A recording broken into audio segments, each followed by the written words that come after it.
I mean, seriously, at this point, are you really surprised?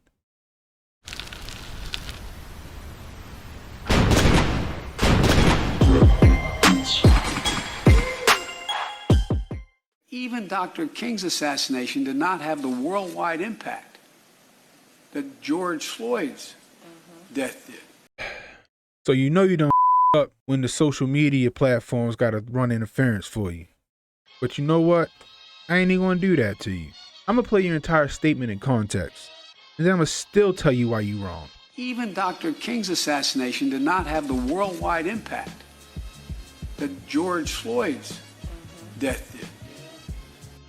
See, right off the bat, he's comparing the most pivotal leader in the civil rights movement in the 60s to a drug addict that was tragically killed by a cop in Minnesota.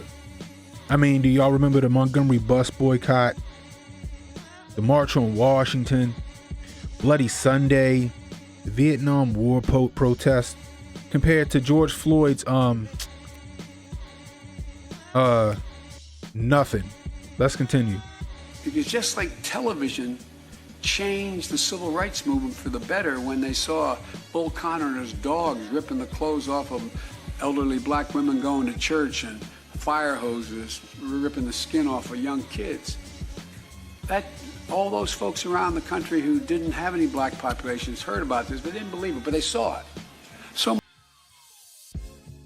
So he want to sit here and pretend that if it wasn't for TV, black people wouldn't have known the struggle that they were already in.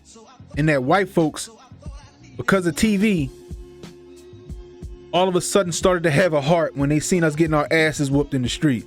You see the bill of goods he trying to sell you? And I'm sure he's going to try to compare this to cell phone footage. Let's continue.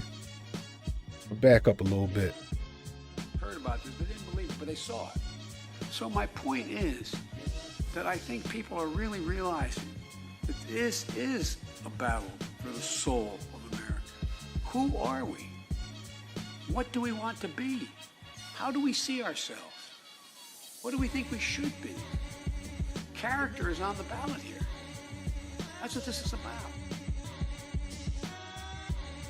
You want to know who we are, Joe? We're a nation full of different cultures and ethnicities ran by a bunch of dumbasses. That's who we are. Even in this press conference, you're pitting black against white. You want to know the difference between then and now is? Then, racism was really an issue. Racism was really a life or death situation in certain black people's communities. Now, racism is whatever the textbooks and whatever the media tells you it is. Whatever your local congressperson or senator or the president at the time tells you it is. Y'all hear Kamala Harris in the background going, mm-hmm. But y'all voted for this man. He gonna say try to tug at the heartstrings of black people, comparing George Floyd to Martin Luther King, when he the same man that opposed busing. The same man that said he didn't want his kids to go to a racial jungle in regards to integrating schools. The same man that told you, if you don't vote for me, you ain't black. You're sitting up here comparing the death of, I don't care how you feel about him, but comparing the death of Martin Luther King to the death of George Floyd, who contributed nothing to the black community. And let's just say his death was more pivotal than Martin Luther King for some reason or somehow. You know why it would be? Because of the media. Just like you, sitting up here, making what happened to George Floyd out to be some black or white thing. The media did the same thing. The media painted the narrative.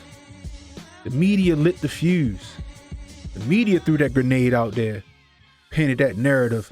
Black man killed by racist cop. Just like the media is making the black struggle equal to the LGBTQ struggle. Just like the media making the black struggle equal to the Asian struggle. You keep talking about fighting for the soul of America, but you're constantly dividing America with your rhetoric. You're constantly gassing everybody up and tugging at everybody's heartstrings because you can't deliver on any of your promises. And you don't intend to. You had to set some sort of record in America's progress up for the last 4 years. We got another crisis at the border. You shut down the Keystone XL pipeline. The Colonial pipeline just so happened to so-called get hacked. Inflation's around the corner because you done gave out so much money and made people so comfortable with not going to work that you don't know how you gonna make that money back. You think you can just print your way out of that situation. But I guess if all else fails, fall back on the race card. Fall back on that identity politics, because that's what got you in the office. Because you know, a lot of these low IQ eat that shit up. The soul of America's already been bought and paid for, but you already know that. You just here to push an agenda that was lost in 2016. For better or worse, after the tragic murdering of Dr. Martin Luther King, certain legislation was passed. Things were changed. The fabric of America was changed. What happened when George Floyd got killed? We got BLM on the back of some people's jerseys. We got BLM, Black Lives Matter, painted on street tops. We got roads changed to Black Lives Matter Avenue or whatever you want to call it. Give them enough to make them happy, but not enough to make a difference, right? If you call that having a bigger impact than Martin Luther King, then I don't want it. But like I said, y'all voted for this, but Hotep's been told you.